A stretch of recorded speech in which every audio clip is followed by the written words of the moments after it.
The public imagination is held captive by the kinetic spectacle, the hypersonic missile, the carrier group, the amphibious invasion. Legacy media and military contractors sell a narrative of visible, symmetric warfare. This is a fundamental misreading of the strategic calculus. The primary target in 21st century conflict is not a city, it is the signal. The true vector is silent, and it flows through the deep ocean.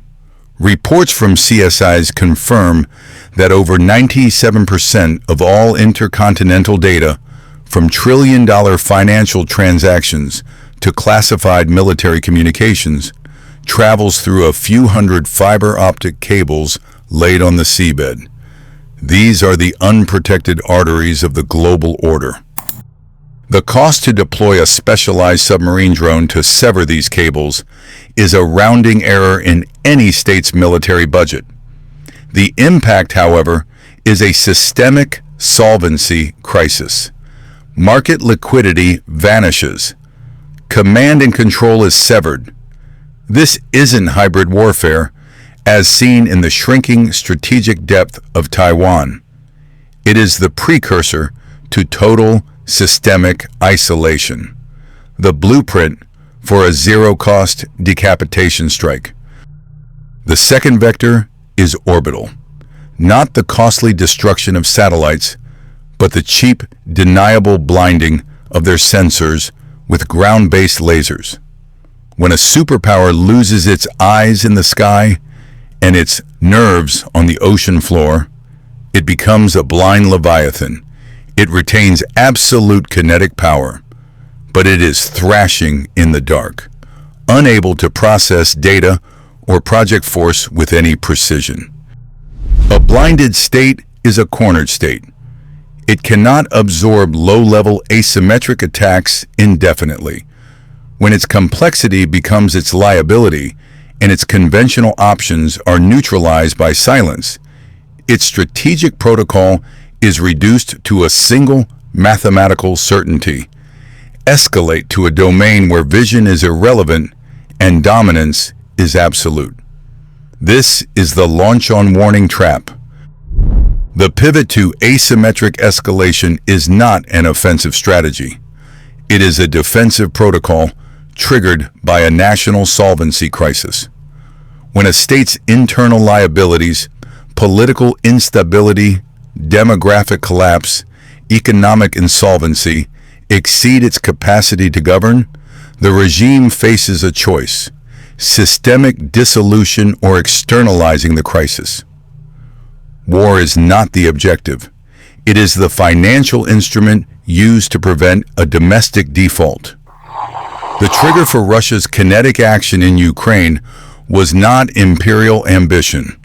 CSIS analysis frames the conflict as a direct response to a mounting domestic liability. Faced with an unpopular war and a brittle internal political structure, the kinetic option becomes the only viable lever to enforce regime cohesion and silence dissent. It transforms a domestic political problem into a geopolitical necessity. This is a recurring blueprint. Reports detail how the Iranian government responded to mass protests with lethal force, demonstrating a similar calculus. The kinetic cost of suppression is preferable to the political cost of collapse. A state facing an existential solvency threat cannot afford a symmetric, high-expenditure conflict. Its weakness becomes the direct motive for adopting low-cost, high-impact asymmetric vectors. As CSIS models show, a conventional force structure becomes a liability for an insolvent state. The cost is too high, the political return too low. The pivot to asymmetry, hybrid tactics, drone warfare, and lawfare is not a choice, but a mathematical certainty driven by a shrinking budget and the need for regime survival. Weakness forces the hand, making the state paradoxically more aggressive and unpredictable as it weakens. The core protocol of asymmetric escalation is economic. While legacy media fixates on battlefield movements, the real war is fought on a balance sheet. Analysts at the Royal United Services Institute, RUSI, have quantified this systemic vulnerability. A single $5 million main battle tank can now be neutralized by a $500 commercial drone. This is not a one-to-one exchange. It is a 10,000 to 1 cost imposition ratio. An adversary can deploy 10,000 attack vectors for every one asset a superpower fields. This creates a mathematical solvency crisis for legacy military budgets. This is the tactical expression of a concept known as the democratization of violence, where the kinetic cost to inflict systemic damage collapses, making high lethality capabilities available to any actor with access to a credit card and an internet connection. The drone warfare and hybrid tactics now erasing Taiwan's strategic depth are a live-fire demonstration of this new economic reality. The zones of instability you are told to avoid are not pockets of random chaos. They are laboratories. The U.S. State Department's Do Not Travel warning for 22 countries is not a travel advisory. It is a threat map identifying the designated gray zones where asymmetric protocols are staged, tested, and refined. These are the proxy battlefields.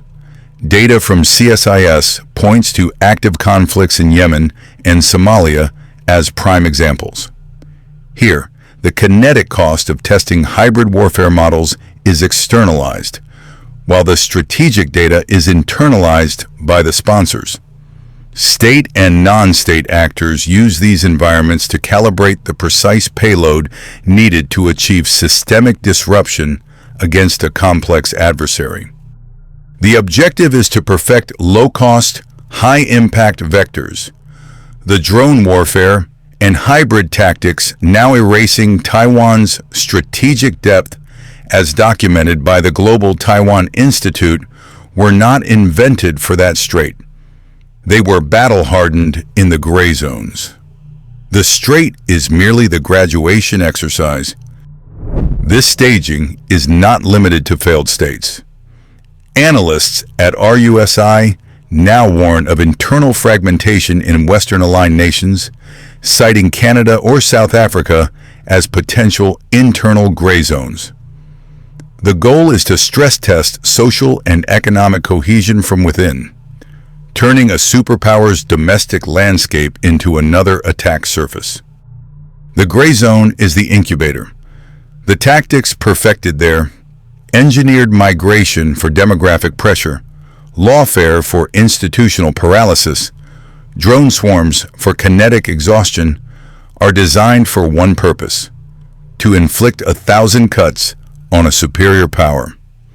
Each cut is designed to increase the mathematical certainty of the asymmetric escalation trap, forcing a launch-on-warning response as the only remaining path to solvency. The launch-on-warning protocol is not a policy of aggression. It is a mathematical solution to an unsolvable problem: the certainty of national dissolution in the face of a successful first strike. The doctrine dictates that if early warning systems detect an inbound nuclear launch, retaliation must be initiated before the incoming warheads impact and destroy command, control, and retaliatory assets. It is a system built on speed and trust in the data. This trust is now the system's primary liability. In the fog of digital war, an adversary's primary vector is not a missile but a cyber attack. It is an order of magnitude cheaper and less escalatory to deploy code that blinds radar and satellite feeds than to launch a physical weapon. The objective is to create ambiguity and trigger the protocol against itself. The commander is now trapped. The protocol demands a decision within minutes. If the signal loss is a cyber attack masking a real launch. Waiting for confirmation guarantees decapitation. The nation ceases to exist. If the signal loss is merely a sophisticated bluff and the commander authorizes the launch, they initiate a global kinetic exchange based on a phantom threat. There is no third option. Analysts at CSIS assess that this creates the ultimate asymmetric leverage. A low-cost digital vector forces the conventionally superior power into a binary solvency crisis. Absorb a potential first strike and be liquidated, or trigger a sequence that guarantees mutually assured destruction. The attacker doesn't need to win the war. They only need to present the superpower with an unsurvivable choice. The system is engineered to escalate. The asymmetric escalation trap has a predictable activation sequence. Before a full-spectrum solvency crisis is triggered, a calibration shot is fired to measure systemic fragility and political response time. It is designed to be attribution impossible, maximizing economic damage while maintaining a kinetic cost of zero. Analysts at RUSI and CSIS have modeled this exact vector. Citing the proliferation of low-cost drone warfare and hybrid tactics observed in the Taiwan Strait, they assess the primary liability is not military, but logistical. Within the next 12 months, expect a coordinated, non-kinetic disruption of a Tier 1 Western port's digital infrastructure. The vector will be a localized, high-intensity electromagnetic pulse, or GPS spoofing attack, likely delivered by a commercial drone swarm launched from an anonymous vessel in international waters. The event will be framed as a catastrophic system glitch. A 72-hour paralysis will induce a multi-billion-dollar supply chain seizure. No entity will claim responsibility. No kinetic launch-on-warning protocol will be triggered. It is the perfect calibration shot, a test of the system's complexity liability, confirming that the path to forcing a superpower's ultimate leverage is economic, not military.